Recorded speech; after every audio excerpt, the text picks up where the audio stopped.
Guys, you know what time it is, y'all. It's the Rory Extra video, y'all. Let's get into it.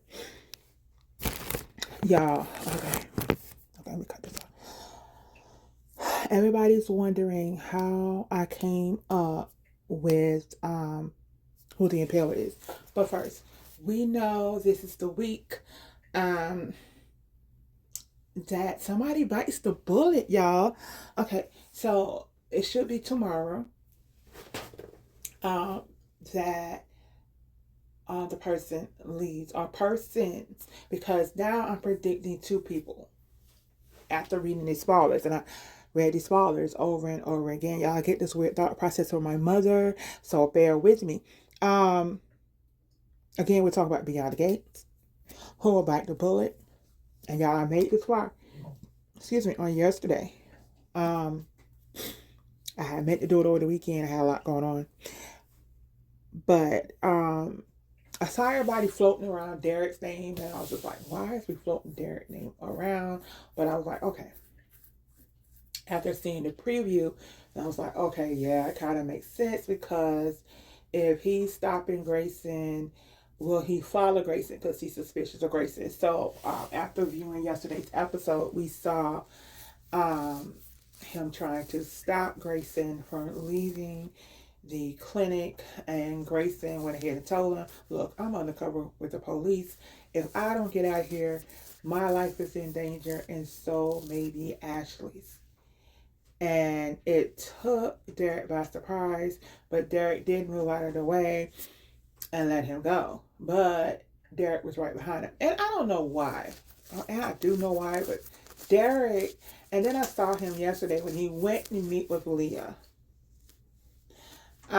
He was still hopping. So I'm like, he's not fully healed yet from the paralysis that he had.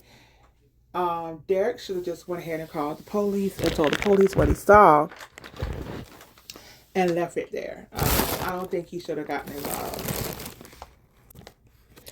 But he can't leave anything alone.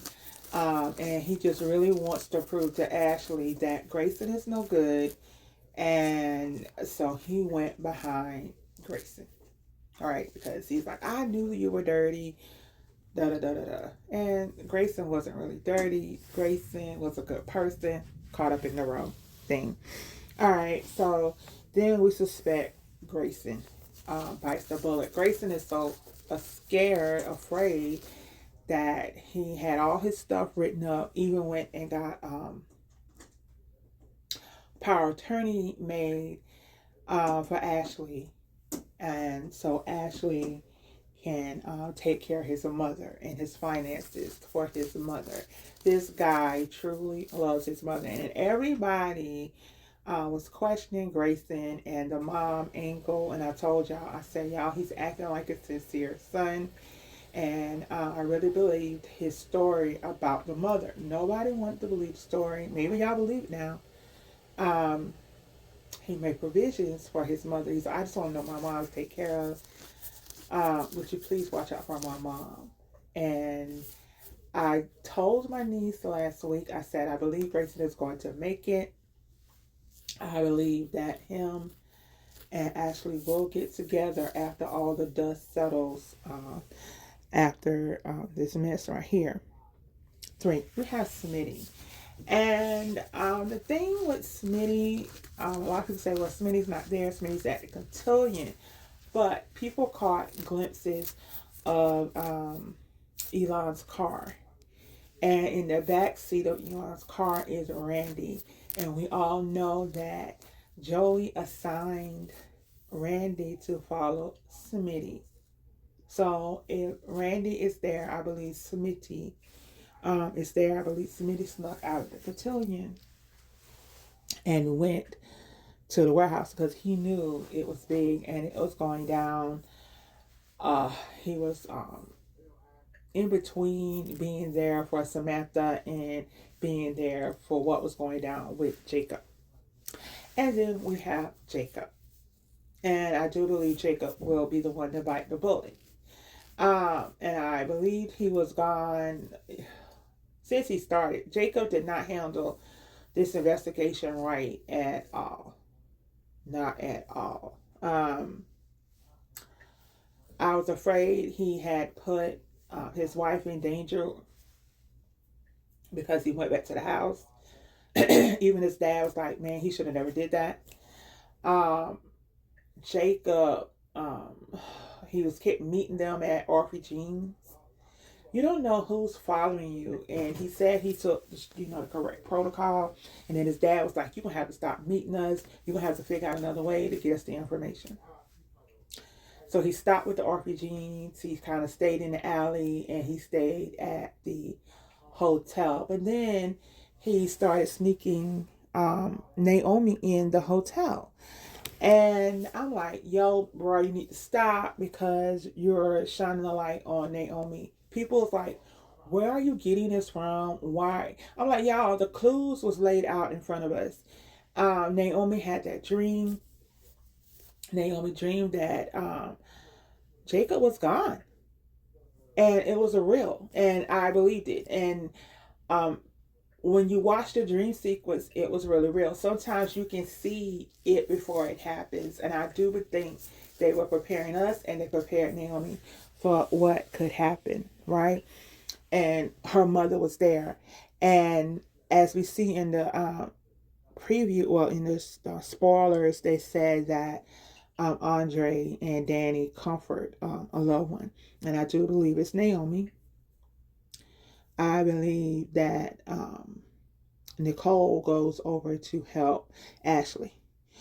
Because I'm predicting that Derek and Jacob go together. They are best friends. From the preview, we see that Leah recognizes it's Jacob, and I don't know if Jacob is sees Derek and he's trying to protect Derek, or if Derek sees what's going on with Jacob, he tries to protect him, and I think both of them bite the bullet. And I think that's why both Naomi and Ashley are shell shocked because they both just lost men. Even though Ashley doesn't really love Derek like that anymore, she still will be hurt. And then if it's not Derek, then it will be Grayson. And so it'll explain why she is just distraught, right? But either man, she probably will be distraught. But I'm predicting that it will be Derek and Jacob. And Derek and Hannah is going to that warehouse, peeping through that door. He gets everything he asked for. Jacob, he gets everything he asked for too, because he did not handle this investigation right. People also ask me why did I say that about him and Naomi, and what I said about him and Naomi were Naomi wasn't treating Jacob right. I don't know why she married Jacob in the first place, and I think she probably did it out of rebellion, trying to prove how marriage can work because she saw how her parents' marriage dissolved, and she was hurting. Also, it could be any number of things, but especially when she had the pregnancy scare, she really didn't treat Jacob right. And I said, you know what, she really doesn't deserve Jacob. And I think, yeah, their marriage wasn't going to work anyway. A lot of people was picking up on feelings between Kat and Jacob. And I'm like, I could see it too, but and that wouldn't have been good at all. So yeah, this is where I'm going, especially after looking at yesterday's episode. We do have today's episode, which is Tuesday. Let's hold on. So May the 19th, season 2, episode 91 of Beyond the Gates. Grayson gets the job done. And he may feel safe from Dr. Leah Raft, but at the warehouse, things are about to go sideways. So Grayson gets the plasma to the warehouse. Okay. Then they say Dr. Whitmore sees a guy in a hat and hoodie and demands they show their face and take off the hat. When she sees Jacob's face, Whitmore freaks out. She knows exactly who he is, the police chief's son. Jacob is in the warehouse with Whitmore. We are got to presume that Ren is there and Grayson as well. And then they're looking outside. Of course, it's Elon, and he's got a whole team ready to rush in and raid the warehouse. So the cops are there to take down the red market ring. Once they know The big bosses are there as Jacob promised, and they would be. Gunfire breaks out.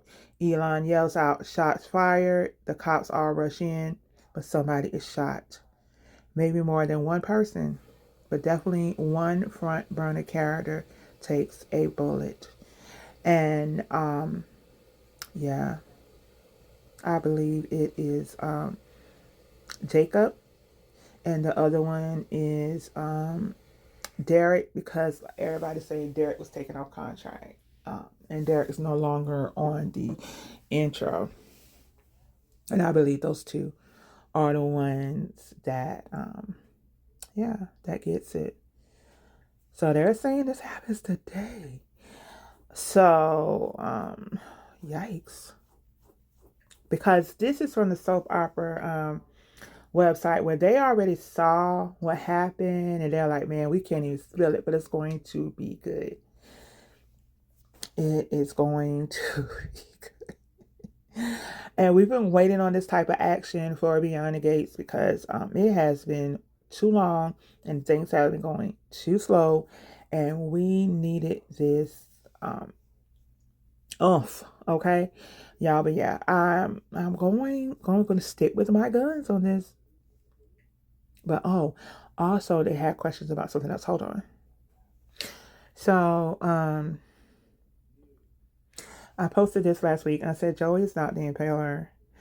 I mean, he's told us he didn't want anything to do with the blood, da da da da. People are like, and you believe him? Yeah, I believe him. Crooks, y'all. Anyway, I believe him. Two, I said Leah's not his sister. Joey had to know who all the big players in the city were. And of course, he had to know who the chief of the hospital was. He knew who the chief of police was. He knew who's the chief of the fire department. He knows everybody in their positions. And if Leah was his sister, he would have known. Right? At least that in my world, that's how it goes. Heather is his sister, not his ex-wife. And he said that several times, and people were still not grasping that last week when they heard the letter. Some people said the letter didn't sound like a sister writing a brother, and it did to me, but to them they didn't. But Heather is his sister, and I believe Heather is coming onto the scene. So the only reason he was interested in Smitty is because he wanted leverage over Smitty and Martin. And people could not understand what was going on. Y'all, he is a gangster. He is a mobster. He needs these politicians in his pocket to keep doing his dirty work in his district. That is one of the reasons why he wanted Bill to run. Because he was like, okay, I already got Bill in my pocket. And Bill just as dirty as me, and I'll be safe. Martin wants to go. Martin is a good guy, and he knows he can't really, bribe Martin, but so much in the Dupree family. Heather is not Grace's mom. That was another thing floating out there. They believe that Heather is Grace's mom, and I don't believe that again. I believe if she was that close to Joey, Joey would know. All right, Ashley mom Jan is dating Joey's father, y'all, and hear me out. People got upset about it. Ashley's mom went on a cruise, right? And what if Joey's dad was like, yeah, I need a break because this plasma business is stressing me out, or he could be possibly smuggling something on the ship. Criminals do criminal type things, and they do have vacations. And I believe he met Jan on that ship, and I believe him and Jan fell in love. We have not seen this man. And they tell us, that the Impaler is in town. June saw the Impaler, and I forgot about that. Somebody told me that, and I had to go back and rewind to that episode. And June is telling Smitty and Jacob that the Impaler is a bad man. And she told them to leave the Impaler alone. And I believe Ashley's mom, Jan, met the Impaler on her cruise. That is who she's dating. That is why we have not seen him yet. And it's gonna like pop out, right? When you least expect it. That is what I'm predicting. And Heather and Joey's father is the Impaler. And the reason why I came up with that, and I'm going to go to the article in a minute. The article states that was the biggest clue that we had. And let me go to it. So it's like So She Knows or Soap Opera Net, whatever it is. They say Smitty and Jacob theorized the Impaler leads a family-based criminal hierarchy. So with that being said, Leah kept saying our bosses. She didn't say boss. She said bosses, which is plural. So that means they have more than one boss. And I believe it's Heather and whatever Joey's dad name, I never caught the name. All right. So then they say, and at this time they wrote the article, Leah was emerging, and we were thinking that Leah was the Impaler because I really thought Leah was the Impaler until I kept watching, and then this is when I saw that Leah wasn't the Impaler. Leah was getting instructions on what to do. The organization structure may provide key clues to unraveling the Impaler's identity. So then we go here. Smitty and Jacob may have cracked the case of the Impaler before the first body even dropped. While fans are scanning every new face for a villain, a subtle conversation at Orphe Jeans back in February. So we're going back to February when this mess started, and it's now what, May. May have already provided the blueprint for the season's biggest reveal. So it was the February the 10th, 2026 episode. Smitty and Jacob discussed what they believe to be the structure of the Impaler's organization during a scene at Orphe Jeans. Okay? And during the scene, Smitty outlines what he believes is the organization's hierarchy, explaining that at the top sits the Impaler. So I'm saying that is Joey's dad. All right, and they describe the Impaler as a brutal man. He then identifies a potential underboss, which I believe is Heather, suggesting the role could be filled by a blood relative, noting that the criminals' organizations often keep leadership within the family. Jacob agrees, adding that trust is currency. So this is where I get it from. I'm saying is Joey's dad is at the top. Heather is the second boss. Okay? And Leah reports to Heather. Heather reports to the dad. Ren also reports to Leah, but I do believe he also reports to the Impaler because in Monday's episode he said, yo, if we don't get this thing done through the clinic, we're going to lose this spot and we'll have to leave the DMV. All right, so then the third tier includes Ren, who Jacob has already encountered. Smitty describes him as a mid-level figure with connections throughout the city, someone loyal to a fault and willing to protect those above him. And according to Smitty, Ren oversees the soldiers responsible for carrying out orders, including those tasked with procuring blood, while couriers operate at the lowest level of the organization. Okay. Since that episode, viewers have been introduced to additional members of the organization, further expanding the mystery. Jacob, operating undercover as Rashad, begins working for Ren as a courier. During one pickup, he identifies lab tech Grayson Perez as a member of the organization. So we know all of this. So right now, the most important part of this article was how the hierarchy is set up. So like I said, the Impaler is at the top, which I say is Joey's dad. And the underboss is Heather. And Leah and Ren work for them. Now, I don't know how it's all going to unfold. And I predict, like some of the others, I don't think they're going to catch Heather and the dad here. I think they're on the way, or when they get there, Leah or Ren automatically was shooting Jacob. And I think they heard the gunfire and they don't go in. So it's not solved. And I do believe that's why Elon is going to Joey uh, this week.